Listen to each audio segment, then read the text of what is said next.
Good evening, one and all. I'm Gopal Swami from Chennai College of Engineering and Technology, and here I am going to present my work on cloning and expression of an eukaryotic thyrosinase gene which is appropriate for seafood-based management. So thyrosinase, coming on to it, it's also called as monophenol monoxygenase. So it comes under EC 1.14.18.18. It catalyzes the oxidation of phenols such as tyrosine, catechol, etc. So the natural sources of thyrosinase are, it is isolated from a wide variety of plants, animals and fungal species. So these thyrosinases are different in their structural properties and activation characteristics. But all thyrosinases in common have a binucleotide 3 copper center with their activation site.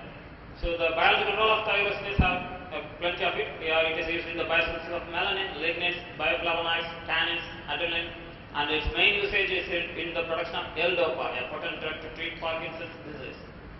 So in higher plants, it also protects from insects and microbes and by catalyzing the formation of intermediate scab of melanin. And it is also used in biosensors, and its usage in cross-linking of protein matrices is also used. And it is used in cosmetics, in skin whitening agents. So the global demand of thyrosinase increases day by day because the increased requirement for skin whitening agents and increased requirement for L-DOPA keeps it going on, raising its global demand. So commercially it is nowadays produced from eukaryotes like Neurospora crassa, Aspergillus oryzes, Streptomyces species and Trichoderma ricci. And it has been also being cloned in some other prokaryotes. So thyrosinase gene from Aspergillus oryzes has been cloned, and organic solvent resistant thyrosinase gene from Streptomyces species has been cloned in the E. coli. So why we are choosing for prokaryotes? So the complex separation and purification procedures in plant samples and in mushroom makes it much just tougher. While we are considering for the prokaryotes, it is easier purification process, and it makes cost effective also. So fungal enzymes show less activity while comparing to the prokaryotes also. So coming to the medium optimization point, so we are using 3 types. One is traditional 1 at a time optimization for choosing the carbon sources and nitrogen sources. Then we are going for plaquette Bowman design to determine the key ingredients among those carbon and nitrogen sources, and then we are going for response surface methodology, mainly central composite design, to determine the optimal concentration of those key ingredients.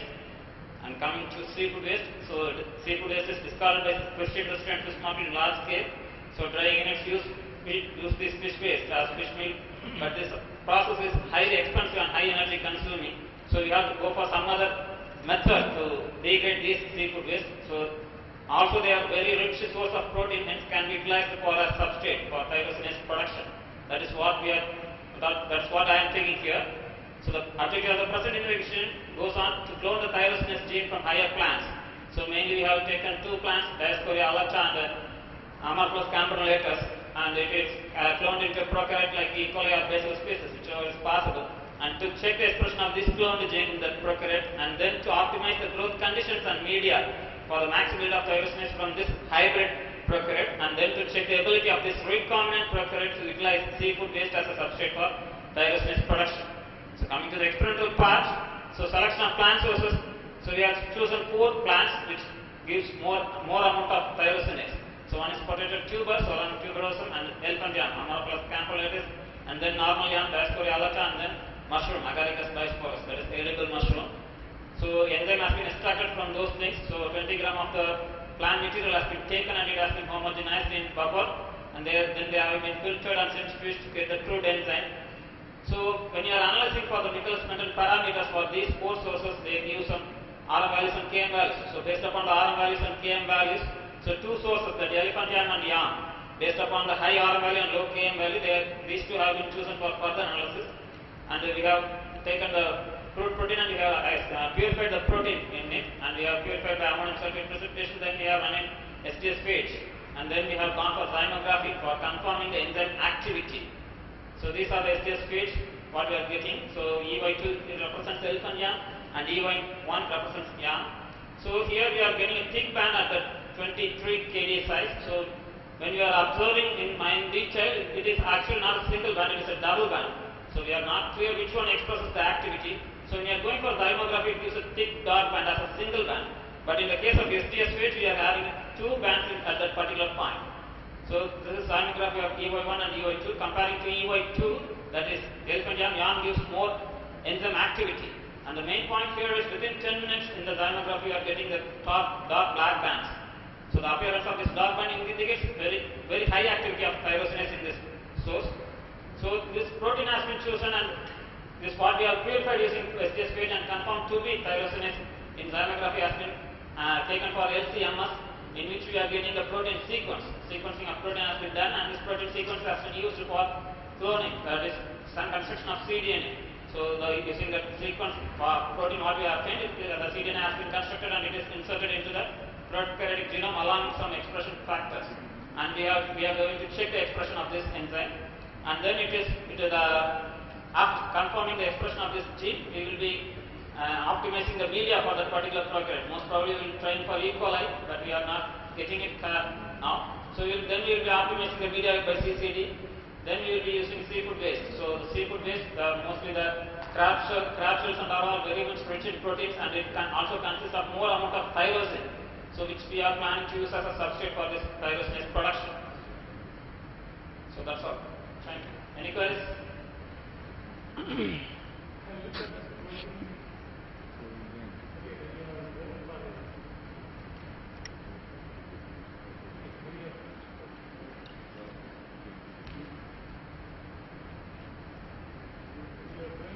Prokaryote, have you checked whether there are any folding, there will be changes in the protein folding?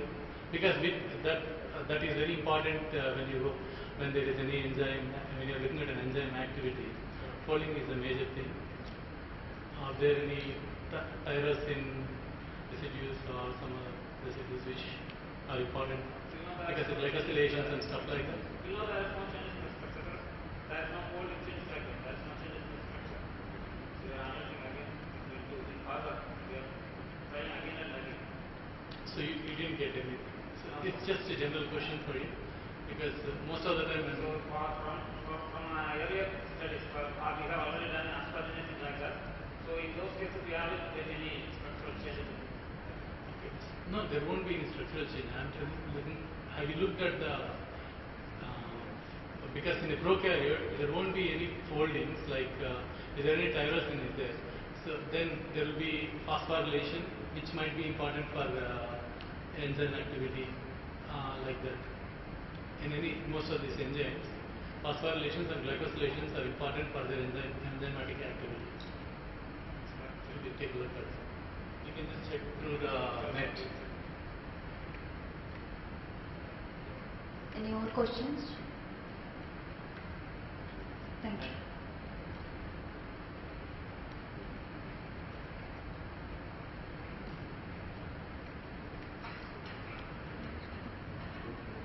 Thank you, sir.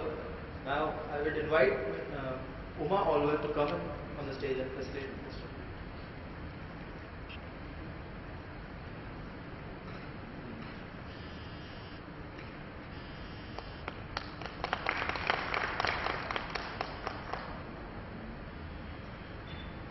Thank you, sir. Thank you, ma'am. Now